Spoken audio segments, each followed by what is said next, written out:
Avec de la musique et des larmes, la famille et les amis ont dit au revoir à Nicole Croisille. Dès les premières lueurs du 4 juin, l'annonce est tombée comme un couperet silencieux. Nicole Croisille, voix intemporelle de la chanson française, avait décidé que son dernier passage ne serait accompagné d'aucune pompe officielle. Jean-François Gouillot, son fidèle manager, a simplement transmis les dernières volontés de la chanteuse à travers une déclaration sobre. Selon les souhaits de l'artiste, il n'y aura aucune cérémonie. En un instant, tous les projecteurs se sont éteints sur la perspective d'hommage en grande pompe, laissant place à une quiétude inhabituelle pour une vedette de son envergure. On apprend de sources sûres que ces obsèques se dérouleront dans la plus stricte intimité, comme il sied à une femme qui a toujours réclamé qu'on accompagne sa musique d'une forme de discrétion respectueuse. Une crémation, discrète, au crépuscule de ses 88 ans, refermera ainsi le chapitre terrestre d'une carrière unique, sans la cohue des opinions publiques ni le tumulte des journalistes. Pour qui se souvient de ses débuts, il est difficile d'imaginer cette ascèse funéraire. Née en 1936 à Neuilly-sur-Seine, Nicole Croisille a très tôt traversé les turbulences de la guerre. Orpheline de son père, officier de la marine perdu dans les tourments du front, elle s'est réfugiée dans la musique, guidée par une mère instituteur qui savait, sans le savoir, façonner l'âme d'une artiste. Adolescente, elle multiplie les cabarets parisiens.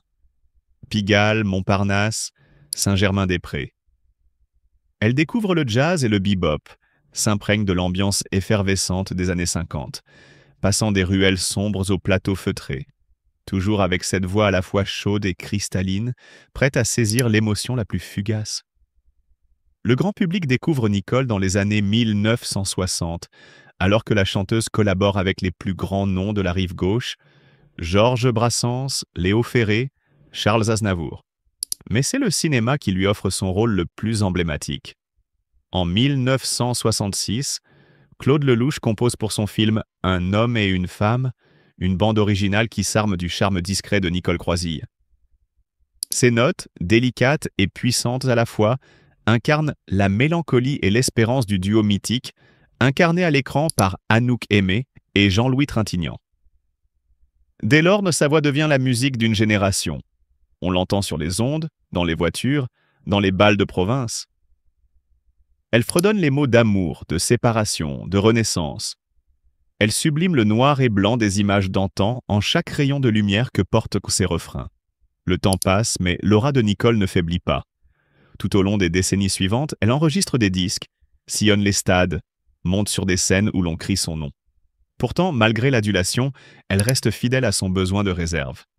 À chaque interview, elle s'ingénie à rappeler que l'artiste n'est qu'une facette, qu'on n'a pas à s'attarder sur le compte-rendu de son existence privée. Lorsqu'un journaliste tente de percer l'intimité, elle dévie, évoque les émotions du passé, soulignant que la musique, pour elle, est un lieu sacré, où on ne veut pas qu'on dérange la vie intérieure. Cette posture contraste avec la plupart des stars, pour qui chaque regard indiscret semble l'acheter un peu plus. Chez Nicole, le secret était un rituel, le voile d'un temple intérieur où, selon elle, se bâtit la force nécessaire pour chanter. Alors, lorsqu'a éclaté la décision d'une sépulture sans public, nombreux ont cru à un caprice. Pourtant, en y réfléchissant, le choix paraît presque cohérent. À l'heure des obsèques spectaculaires, où les témoignages affluent en déluge, Nicole a choisi de laisser ce devoir à la discrétion de ses proches. Ses dernières volontés étaient à l'image de sa vie. Humble, sans concession pour l'affichage publicitaire de la douleur, déterminés à préserver l'intimité de ceux qui l'ont aimé.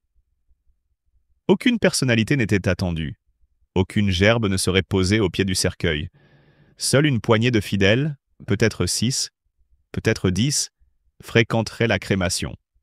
Une équipe réduite qui a partagé sa vie et ses projets, qui connaît la peur qu'elle a toujours eue de subir la mort comme un événement médiatique. Pourtant, malgré cette absence de cérémonie, des voix se sont élevées pour célébrer l'impact de son œuvre. Claude Lelouch, dans une émission matinale de TF1, s'est efforcé de composer un vibrant hommage. « Elle a été la voix de ma vie. Elle m'a guidé lorsque je doutais. Elle a été une confidente, une amie, une muse. C'est une femme formidable, au-delà des images qu'elle a laissées. Et l'on sent, derrière ces mots, l'émotion d'un homme qui a cru rencontrer son inséparable allié dès la première note qu'elle a chantée pour son film. Le duo qu'il partageait avec elle dépassait la simple collaboration. C'était le secret d'une alchimie rare. Il composait, elle humanisait la musique d'une fibre sensible qui touchait l'âme au-delà des images. Les hommages, dans les heures qui ont suivi, ont afflué. Nikos Aliagas, l'animateur à la voix grave, s'est dit « sous le choc », rappelant à quel point Nicole était l'inspiratrice d'un grand nombre de jeunes chanteurs. Jean-Luc Reichmann, plus spontané, a effleuré la mélodie de sa tristesse. Elle avait ce talent d'atteindre le cœur des gens sans jamais crier, seulement en déposant sur une note la vérité de la vie. Et de mesurer, à cette occasion, combien Nicole avait su traverser les âges, des micros poussiéreux des cabarets aux studios ultra-modernes. Elle n'avait jamais suivi la mode, mais toujours le sentiment, à la recherche d'émotions authentiques. Derrière ces hommages publics, certains journaux littéraires ont tenté d'analyser l'importance de la décision funéraire. Comment une artiste de cette trempe pouvait renoncer au dernier salut de ses pairs? Pour les sociologues de la mémoire collective, c'est là une réponse à la pression médiatique. À une époque où l'on exhibe même la douleur, où les réseaux sociaux se font cimetière virtuel, Nicole a prôné le retrait volontaire, une forme de résistance à la surexposition du désespoir. Elle a rappelé que, parfois, l'absence d'adieu bruyant est la plus belle preuve de respect pour ce qui reste. Elle ne voulait pas que l'on retienne la tristesse dans une boule de poussière de pétales, mais plutôt les notes qui continuent de flotter dans l'air. Les proches de Nicole ont aussi évoqué l'idée que son dernier refus avait été mûrement réfléchi. Certains se souviennent pour l'avoir entendu dire quelques années plus tôt « Quand mon heure viendra, je veux partir dans le silence, sans que les gens soupirent, sans que les gens pleurent. Je veux qu'ils entendent ma voix dans leurs souvenirs, pas dans leur chagrin. » C'est donc dans cette humilité que ses dernières volontés se sont cristallisées. À travers une crémation sobre, réalisée dans la discrétion d'une chapelle cantonale, elle a voulu libérer son esprit et laisser derrière elle une aura de paix plutôt que de peur. Bien sûr, l'absence de cérémonie publique a créé un vide médiatique. Des émissions de radio ont consacré plusieurs pages à tenter de comprendre son choix. Des écrivains ont aligné des colonnes entières sur l'émotion que suscite cette décision, sur le paradoxe d'une artiste qui n'aimait pas s'entendre parler, mais adorait être écoutée. Et, dans le même souffle, on a interrogé la place de l'artiste dans la société. À quel moment s'interrompt le droit du public à saluer une icône lorsqu'elle réclame explicitement de ne pas être exposée à la dernière minute? La question reste ouverte. Comment concilier le devoir de mémoire collective et la volonté de ne laisser personne déambuler dans la tristesse? Dans les semaines précédant sa disparition, Nicole avait fait savoir à ses proches qu'elle ressentait la fatigue monter, non seulement dans son corps, mais dans son désir même de chanter. Les chansons m'habitent toujours, mais leur son me paraît désormais lointain. J'ai l'impression qu'un long silence m'appelle, confiait-elle en privé, dans un souffle discret. Les confidences de la dernière heure ont ainsi pris la forme d'une anticipation de l'inévitable, d'une acceptation que, désormais, la voix qui résonnait dans les plus grands théâtres n'appartiendrait plus qu'à sa mémoire vivante et à ses enregistrements discrets, préservés dans des coffrets lumineux. Dès lors, il est judicieux de reconstituer dans cette perspective ce que son legs laisse dans le paysage musical. D'abord, la chanson « Un homme et une femme », devenue héros d'une époque qui, à chaque diffusion, rappelle l'intensité de ses élans. Ensuite, la pléthore d'albums qui, depuis la fin des années 1960, ont réinventé la variété française en mariant les cordes classiques aux synthétiseurs naissants, révélant une modernité pleine de simplicité. Enfin, son rôle de passeuse de mémoire, lorsqu'elle choisissait de reprendre des standards oubliés, en conférant à chaque note une dimension presque sacrée, comme si elle tenait à préserver des fragments de nos vies collectives. À l'heure où s'écrit ce récit, peu de visages célèbres ont été conviés à l'hommage intimiste. Seul Jean-François Guillot, sa famille directe et quelques amis de la première heure ont eu le privilège d'assister à la crémation. Léa Salamé, dans une interview pour France Inter, a décrit la cérémonie comme un « adieu en demi-teinte », où l'on entendait aussi le souffle des souvenirs sans que personne ne verse de larmes sur le cercueil. Les seules larmes, écrit-elle, venaient de l'intérieur, aspirant à la pudeur plutôt qu'à l'exhibition. Plusieurs initiatives privées se sont montées. Un fonds portant le nom de Nicole Croisille a été créé pour encourager la recherche musicale sur la chanson francophone oubliée. Une bourse décernée chaque année permettra à de jeunes artistes de réinterpréter ces œuvres dans des lieux hors des circuits traditionnels. Prisons, hôpitaux, foyers pour personnes âgées, afin que son message reste vivant là où la musique se fait le vecteur d'une guérison. Ce projet, né de la volonté de ses héritiers spirituels, prolongera la mission de Nicole. Offrir à chacun un peu de baume par le chant, même si on ne l'écoute plus en concert.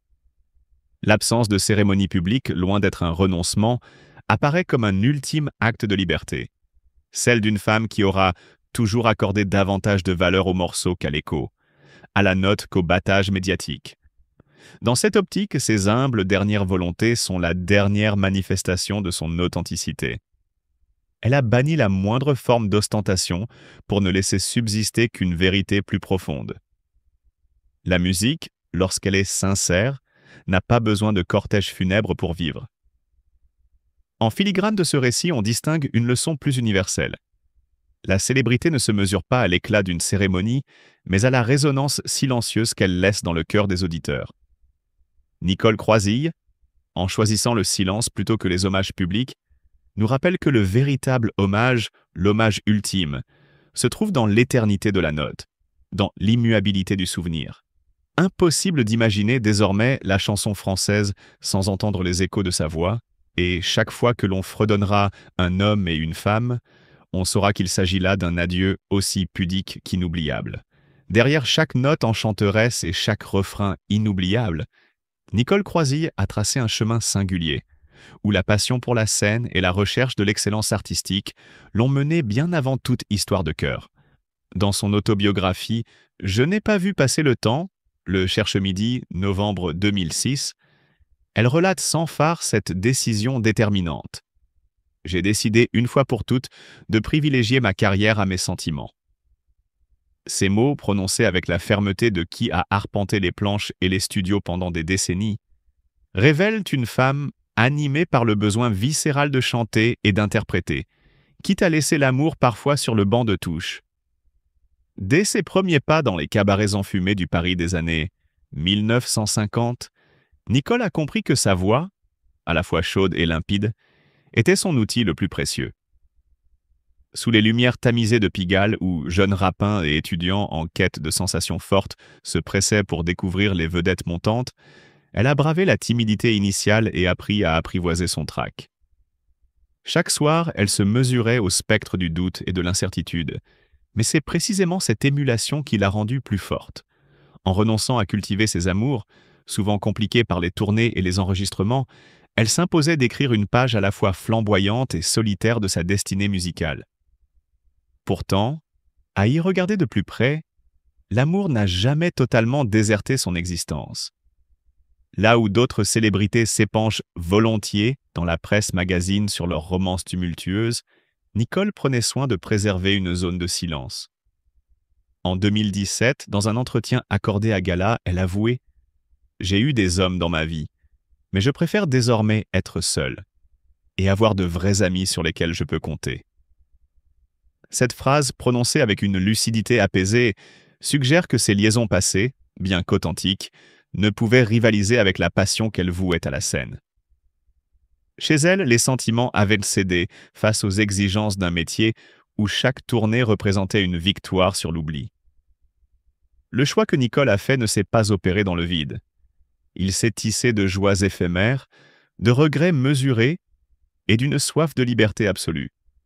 En se consacrant corps et âme à ses albums, à ses tournées à travers l'Europe et à ses prestations télévisées emblématiques, donnant voix aux partitions de Claude Lelouch, entonnant des mélodies devenues cultes dans « Un homme et une femme », elle a renoncé à l'idée d'une vie de couple pétrie de concessions. Dans ses mémoires, elle confie combien elle a baigné dans la camaraderie des artistes, trouvant dans l'amitié la tendresse que la romance ne lui apportait plus. Lorsqu'elle évoque ses anciens compagnons, ce n'est jamais avec amertume. Ce sont des silhouettes chéries qu'elle préfère reléguer au rang de souvenirs précieux, sans les laisser entraver le mouvement incessant de son art. Paradoxalement, malgré cette priorité donnée à sa carrière, Nicole a aujourd'hui l'une des victoires les plus incroyables à son actif, celle de la maternité. Dans la seconde moitié de sa vie, elle a joué un rôle inattendu, celui de mère. Les détails de cette transition ne figurent pas toujours dans les articles grand public, mais l'on sait qu'elle a élevé ses enfants dans la confidentialité la plus totale, loin des strass et des paillettes. Fuyant les plateaux télé pour quelques heures, elle s'est imprégnée du quotidien familial, découvrant la tendresse d'un foyer qu'elle avait longtemps cru incompatible avec son existence d'artiste. Pourtant, même en ces instants de douceur maternelle, la scène restait son refuge ultime. Elle admettait volontiers que, si l'amour maternel nourrissait son esprit, c'était l'applaudissement d'un public en haleine qui continuait de faire battre son cœur avec la plus vive intensité. On ne peut dissocier Nicole Croisille de cette image de femme entière qui, en toute conscience, a construit sa renommée autour de l'idée que l'art doit primer sur la passion amoureuse. Dans une société où la vie sentimentale d'une star devient souvent objet de scandale, elle a tracé un sillon différent. En esquivant les feux des projecteurs sur sa vie privée, elle a offert au public une expérience artistique pure, débarrassée des états d'âme privés. Pour elle, la chanson était une forme de sacerdoce, et elle a voulu protéger sa vie amoureuse du vacarme médiatique, comme on met à l'abri une fleur fragile. Pourtant, si l'on creuse sous la surface des apparences, on découvre une certaine ambivalence. Car refuser l'amour ne signifie pas le dénier. À travers ses nombreux voyages, dans les coulisses des salles européennes, dans le studio silencieux où elle peaufinait ses prises de voix, Nicole a croisé des regards, des complicités d'instants, des éclats de tendresse volés à la nuit. Ces éclairs de vie ont ponctué sa route, même si elle a toujours veillé à ne pas s'y laisser enfermer.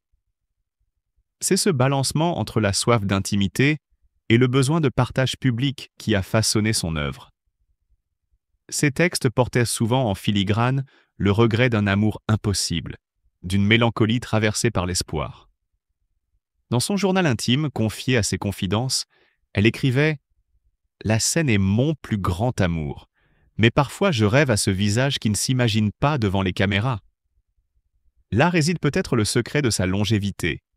En ne confiant qu'une fraction de ses émotions au public, elle a préservé pour elle-même un trésor d'authenticité, sans que l'agitation de la célébrité ne vienne le polluer. Et cette réserve, voilà qu'elle la transmet aujourd'hui aux générations futures, comme un témoignage précieux. Il est possible, dans un monde où l'on exhibe trop souvent l'âme nue, de sauver un fragment de soi pour le cultiver en silence. C'est cette même force intérieure qui l'a conduite, en 2017, à confier « Je préfère être seule. J'ai la chance d'avoir des amis fidèles, des collègues d'une loyauté rare, qui sont les gardiens de ma mémoire artistique, mais je ne veux plus m'attacher à un seul homme. » Cette déclaration, alors qu'elle approchait déjà des 80 ans, n'était ni un renoncement brutal, ni une posture médiatique. C'était le constat lucide d'une femme consciente que la liberté qu'elle chérissait prenait sa source dans le fait de n'appartenir à personne d'autre qu'à son art. Sur scène, même dans ses dernières tournées, on voyait encore cette énergie intacte. Nicole semblait posséder une horloge interne qui ne lui soufflait jamais la fatigue. Son corps, malgré le poids des années, se mouvait toujours avec la même élégance, comme guidé par la mesure des larmes et la transparence d'une voix à l'accent unique. À chaque note tenue, à chaque silence avant une reprise, on percevait qu'elle vivait pour cet instant suspendu entre deux pulsations, un moment où la chanson devenait confession, où la mélodie se faisait prière. Ce rapport quasi mystique à la musique explique pourquoi elle a accepté tardivement de devenir mère. La naissance de ses enfants, Alexandre et Victoire, s'est inscrite dans une boucle intime, où elle a su retenir le souffle du monde pour offrir la sécurité d'un foyer. Là encore, ses choix étaient empreints de la même détermination. Élever ses enfants avec la certitude que la scène resterait son premier amour, tout en leur offrant la stabilité d'une mère privilégiant leur bien-être à toute autre idole. Dans ses entretiens, elle ne manquait pas de dire « J'ai peut-être choisi la carrière, mais mes enfants, eux, ont choisi ma vie. » Aux yeux de beaucoup, cette vie guidée par la passion plutôt que par l'amour sentimental s'apparente à un sacrifice. Certains critiques ont pu évoquer une existence inachevée, où les élans du cœur auraient été réfrénés au nom d'une discipline implacable. Mais pour Nicole, il ne s'agit pas d'un renoncement, mais d'un équilibre profondément réfléchi. Car quand on se donne entièrement à son art, la vie personnelle devient une partition secondaire, nécessaire pour soutenir la mélodie principale. Dès l'annonce officielle de la disparition de Nicole Croisille, la stupeur s'est emparée de sa famille et de ses innombrables admirateurs. À 88 ans, après un long combat contre la maladie qui l'avait affaibli depuis plusieurs mois, la voix qui avait enchanté des générations s'est éteinte, laissant dans son sillage un vide immense, aussi silencieux que l'absence déjà pesante dans les murs feutrés de son modeste appartement parisien. Autour du petit cercueil, resserré dans l'intimité que Nicole avait toujours préservée, ses enfants ont vu se cristalliser la fragilité d'une vie que pourtant ils croyaient éternelle. Comment imaginer qu'une femme qui leur avait tant prodigué de fierté, de conseils et de tendresse puisse, un jour, ne plus être présente pour partager un sourire, un éclat de rire ou un simple murmure d'encouragement? Dans la famille, le choc est à la hauteur de l'affection qu'il lui portait. Son frère cadet, René, a raconté, la voix encore tremblante, comment Nicole, en dépit de ses forces déclinantes, continuait de s'inquiéter pour lui, s'informait sur ses petits-enfants, veillant jusqu'au bout à cultiver cette attention qu'elle réservait à quiconque croisait sa route. À ses enfants, Alexandre et Victoire, elle avait légué plus que des souvenirs matériels. Un héritage moral fait de rigueur professionnelle et de sens de la mesure, leur enseignant que la célébrité n'était jamais une fin en soi, mais un moyen de donner, d'émouvoir et de réconforter ceux qui écoutaient ses chansons. Pour eux, son départ marque la disparition d'une complicité silencieuse, tissée au fil des années, des tournées et des séances d'enregistrement, où l'ombre du sacrifice personnel s'était toujours mêlée à la lumière de sa passion. Au-delà du cercle familial, c'est une nation entière de mélomanes qui ressent un pincement au cœur en apprenant la nouvelle. Dans les salles vides où retentit encore l'écho de sa voix, les jeunes et les moins jeunes se souviennent de cette présence magnétique. Son interprétation de « Un homme et une femme » a accompagné les amours clandestins d'une génération, tandis que ses reprises de standards américains dans les cabarets jazz de Saint-Germain-des-Prés ont révélé une interprète capable de transcender les époques. Les fans, émus, ont inondé les réseaux sociaux de témoignages. « C'était la bande-son de mes plus beaux souvenirs », écrit l'un, évoquant les dimanches après-midi passés à chanter ses refrains avec ses parents. Un autre, plus jeune, confie « À travers ces albums, j'ai découvert la poésie de l'existence. Son timbre m'a appris à écouter ma propre douleur et ma propre joie. » Cet hommage collectif prend la forme d'un cœur étendu, où l'on décèle la complexité des émotions. Gratitude, tristesse, reconnaissance d'avoir été bousculé par une artiste d'exception, et un sentiment de culpabilité et presque de n'avoir pas toujours assez célébré ses performances de son vivant. Les forums spécialisés, quant à eux, se transforment en mémoriaux virtuels où l'on décortique chaque album, chaque concert, chaque apparition à la télévision, comme pour exorciser la notion d'irréversibilité. Certains mélomanes insistent sur la portée sociologique de son œuvre. Elle incarnait la femme libre avant l'heure, rappelle-t-il, soulignant son refus obstiné de laisser la maladie se substituer à sa carrière. Au sein des hommages plus institutionnels, on note la résonance particulière de ceux qui, dans le milieu du spectacle, ont côtoyé Nicole de près. Jean-François Guyot, son ancien manager, a décrit une collaboratrice acharnée, qui préparait ses concerts comme on peaufine une conférence d'écrivain. Même affaiblie, elle continuait de s'entraîner à la respiration, à la justesse du phrasé. Elle ne voulait pas que la maladie altère la connexion qu'elle établissait avec son public. De son côté, la communauté des artistes lui a rendu un dernier hommage collectif sur la devanture de la Maison de la Radio, là où, des décennies durant, elle avait offert des heures d'émissions dont la pudeur et l'élégance reflétèrent son engagement à donner la parole au poète, plutôt qu'à cultiver son image.